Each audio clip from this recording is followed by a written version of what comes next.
اعوذ باللہ من الشیطان الرجیم بسم اللہ الرحمن الرحیم۔ سورہ اعراف کے دوسرے رکوع میں قصہ آدم و ابلیس قرآن حکیم میں دوسری مرتبہ بیان ہو رہا ہے۔ اس سے پہلے یہ سورہ بقرہ میں اس کے چوتھے رکوع میں آ چکا ہے۔ البتہ آپ دیکھیں گے کہ اگرچہ یہ قصہ جو ہے قرآن مجید میں 7 مرتبہ آیا ہے، 6 مرتبہ مکی صورتوں میں اور 1 مرتبہ مدنی صورت میں، لیکن یہ کہ ہر جگہ کوئی نہ کوئی بات نئی ہے، اس لیے کہ جس دور سے بھی یہ تحریک جو ہے حضور کی دعوت کی گزر رہی تھی، اس دور کے حوالے سے کچھ چیزیں جو ہیں وہ ہر جگہ پر آپ کو مزید نمایاں ملیں گی۔ اب مثلاً اس رکوع کے شروع میں ہمیں وہ عظیم آیت ملی ہے کہ جس میں جمع کا صیغہ اختیار کیا گیا ہے، وَلَقَدْ خَلَقْنَاكُمْ ثُمَّ صَوَّرْنَاكُمْ ثُمَّ قُلْنَا لِلْمَلَائِكَةِ اسْجُدُوا لِآدَمَ فَسَجَدُوا إِلَّا إِبْلِيسَ۔ اس کے بارے میں پچھلی مرتبہ میں عرض کر چکا ہوں۔ اب دوسری بات جو آ رہی ہے وہ یہ ہے کہ جو شیطان نے ورغلایا حضرت آدم کو اور حضرت حوا کو سلام علیہما، کہ جس درخت کا پھل کھانے سے اللہ تعالیٰ نے انہیں روک دیا تھا، کسی طریقے سے ورغلا کر انہیں اس درخت کا پھل کھانے پر آمادہ کر لیا۔ اس کے لیے لفظ آیا فوسوس لہما۔ یہ وسوسہ اصل میں ہم یہ سمجھتے ہیں کہ شاید یہ چیزیں اس طور سے ہو رہی تھی جیسے کہ ہم ایک دوسرے کے سامنے کھڑے باتیں کر رہے ہیں، ایک دوسرے کو پہچان رہے ہیں، لیکن حضرت آدم اور حوا کے بھی دلوں میں وسوسہ اندازی کی ہے شیطان نے، جیسے کہ شیطان وسوسہ اندازی کرتا ہے ہمارے دلوں میں۔ یہ مکالمے اس طرح کے نہیں ہے کہ وہ ایک ہی محفل میں کھڑے ہوئے، عام طور پر سورہ بقرہ کے چوتھے رکوع میں بھی اور دوسرے مقامات پر بھی ہمارا تصور کچھ اور رہتا ہے، لیکن یہاں وہ پردے حائل ہیں۔ ابلیس جو ہے وہ یقیناً جو ہے جنات میں سے تھا، حضرت آدم علیہ السلام کے لیے اس وقت بھی وہ انویزیبل تھا، لہذا نفس جو آیا ہے فوسوس لہما الشیطان، وسوسہ ان کے دلوں میں ڈالا۔ لِيُبْدِيَ لَهُمَا مَا وُرِيَ عَنْهُمَا مِنْ سَوْآتِهِمَا۔ اب یہاں خاص طور پر ایک بات آ رہی ہے، اس کو ہم متشابہات ہی میں شمار کریں گے۔ یہاں ایک خاص اثر ظاہر کیا جا رہا ہے کہ وہ شجر ممنوع تھا، اس کا پھل کھانے کا ایک نتیجہ برآمد ہوا، اور وہ یہ ہوا کہ حضرت آدم اور حوا پر ان کی شرمگاہیں جو ہیں وہ نمایاں ہو گئیں۔ یا تو ایسا ہے کہ پہلے انہیں شعور نہیں تھا، اب شعور پیدا ہو گیا، یا یہ کہ انہیں کوئی خاص لباس جنت کا حلہ اللہ تعالیٰ نے عطا کیا ہوا تھا، وہ لباس اتر گیا اس درخت کا پھل کھانے کے نتیجے میں۔ یہ چیزیں ایسی ہیں کہ جس سے یقیناً بہت سے لوگوں کو کچھ قیاس آرائیوں کا موقع ملا ہے۔ بعض لوگوں کے نزدیک یہ نیکی اور بدی کی تمیز کا درخت ہے اصل میں، کہ جس کو کھاتے ہی نیکی اور بدی کی تمیز پیدا ہو جاتی ہے۔ بعض حضرات کا خیال یہ ہے کہ یہ اصل میں پہلا سیکشول ایکٹ ہے آدم اور حوا کے مابین، جس کو اس سے تعبیر کیا گیا ہے۔ یہ مختلف آراء ہیں، مختلف جو ہیں اس میں قیاسات ہیں، لیکن صحیح بات شکل یہی ہے کہ اس کے ضمن میں ابھی ہمیں اس کو متشابہات ہی کے دائرے میں رکھ کر اور اس کے بارے میں کوئی قطعی اور حقیقی اور یقینی رائے جو ہے قائم کرنے کی کوشش نہیں کرنی چاہیے، تاکہ کہیں اور معلومات جو ہیں ہماری سائنس کے ذریعے سے اکتشافات اور معلومات کا دائرہ اور وسیع ہو جائے تو اس سے ہم پہنچ جائیں اس کی کنہ تک کہ وہ درخت کون سا تھا۔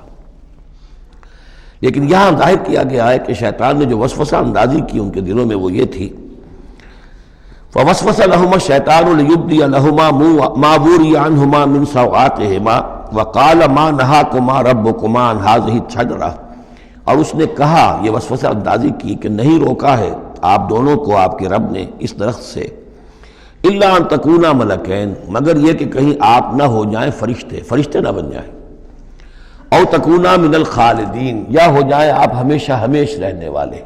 اب اس میں سیدھی سی بات یہ ہے کہ فرشتوں کو تو جھکایا گیا حضرت آدم کے سامنے، تو فرشتہ بن جانا کون سی بہت بڑی بات تھی،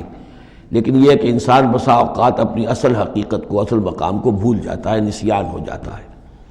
اور یہ بات گویا کہ شیطان کے وسوسہ اندازی سے ان کے ذہن میں پیدا ہوئی، یا یہ کہ آپ ہمیشہ ہمیش رہیں اور آپ پر موت طاری نہ ہو۔ وَقَاسَمَهُمَا إِنِّي لَكُمَا لَمِنَ النَّاصِحِينَ، اور انہوں نے قسمیں کھا کھا کر اس نے یقین دلایا میں آپ کے لیے بہت یعنی مخلص ہوں، اور جو رائے دے رہا ہوں وہ بہت صحیح ہے۔ فدلاہما بغرور، تو دھوکہ دے کر انہیں، جس کو ہم کہتے ہیں مائل کر ہی لیا، شیشے میں اتار ہی لیا۔ فلما ذاق الشجرۃ، تو جب ان دونوں نے چکھ لیا اس درخت کے پھل کو، بدت لہما سوآتہما، ظاہر ہو گئی ان پر ان کی شرمگاہیں، واتفقا یخصفان علیہما من ورق الجنہ، اور وہ اب لگے درخت کے جو جنت کے پتوں کو گانٹھ کر اپنے لیے لباس بنانے کے لیے۔ تفقا یخصفان، گانٹھنے لگے، جوڑنے لگے کہ جو جنت کے پتے تھے ان کو سی کر آپس میں اپنی سطر جو ہے سطر پوشی کریں اور اپنی شرمگاہوں کو ڈھانپیں۔ وَنَادَاهُمَا رَبُّهُمَا، اور اب پکارا انہیں ان کے پروردگار نے، أَلَمْ أَنْهَكُمَا، کیا میں نے منع نہیں کیا تھا تمہیں، أَنْ تِلْكُمَا الشَّجَرَةَ، اس درخت سے، وَأَقُلْ لَكُمَا، اور میں نے کیا کہا نہیں تھا تم سے، إِنَّ الشَّيْطَانَ لَكُمَا عَدُوٌّ مُّبِينٌ، کہ شیطان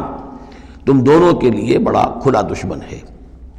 قَالَا رَبَّنَا ظَلَمْنَا أَنفُسَنَا، تو ان دونوں نے کہا کہ اے رب ہمارے، ہم نے اپنے اوپر ظلم کیا، زیادتی کی، ہم اپنی غلطی کا اعتراف کرتے ہیں۔ وَإِن لَّمْ تَغْفِرْ لَنَا وَتَرْحَمْنَا لَنَكُونَنَّ مِنَ الْخَاسِرِينَ، اور اگر تو نے ہمیں معاف نہ فرما دیا اور ہم پر رحم نہ فرمایا تو ہم تو تباہ ہونے والوں میں ہو جائیں گے۔ یہاں ایک بات اور نوٹ کر لیجئے، ایک تو یہ کہ یہاں کہیں بھی ایسا اشارہ نہیں ہے کہ ابلیس نے یہ وسوسہ ابتداءً حضرت حوا کے دل میں کیا۔ عام طور پر ہمارے ہاں جو کہانیاں مشہور ہیں وہ یہ ہے کہ حوا جو ہے ذریعہ بنی ہے حضرت آدم کو بھی گمراہ کرنے کا۔ وہ اشارہ نہ سورہ بقرہ میں اس کا ہے نہ یہاں ہے، بلکہ جمع کوئی جو تثنیہ کا صیغہ ہے مسلسل چل رہا ہے، ان دونوں کے لیے معاملہ ہے، بیک وقت ہے۔ تو یہ اصل میں جو عیسائی دنیا میں تصور پیدا ہوا ہے کہ عورت فی نفسہ ہی برائی کی مظہر ہے، ایو سے ایول، ایو حوا اور ایول بری شے، یعنی عورت فی نفسہ ہی برائی کی جڑ ہے۔ چونکہ ان کے ہاں رہبانیت پیدا ہوئی، شادی نہ کرنا جو ہے وہ گویا کہ اعلیٰ روحانی زندگی کے لیے شرط قرار پایا، عورت سے قرب اور تعلق جو ہے وہ بڑی گھٹیا بات، دنیا داری کی زندگی، حیوانی زندگی قرار پائی۔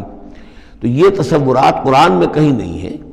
یہ تو جیسے کہ آدم کا معاملہ تھا ویسے حوا کا معاملہ تھا، اور شیطان نے دونوں کو ورغلایا ہے اور دونوں نے اللہ سے معافی مانگی ہے۔ دوسرے یہ کہ یہاں نوٹ کر لیجئے کہ یہاں یہ بتا دیا گیا کہ وہ الفاظ کیا تھے۔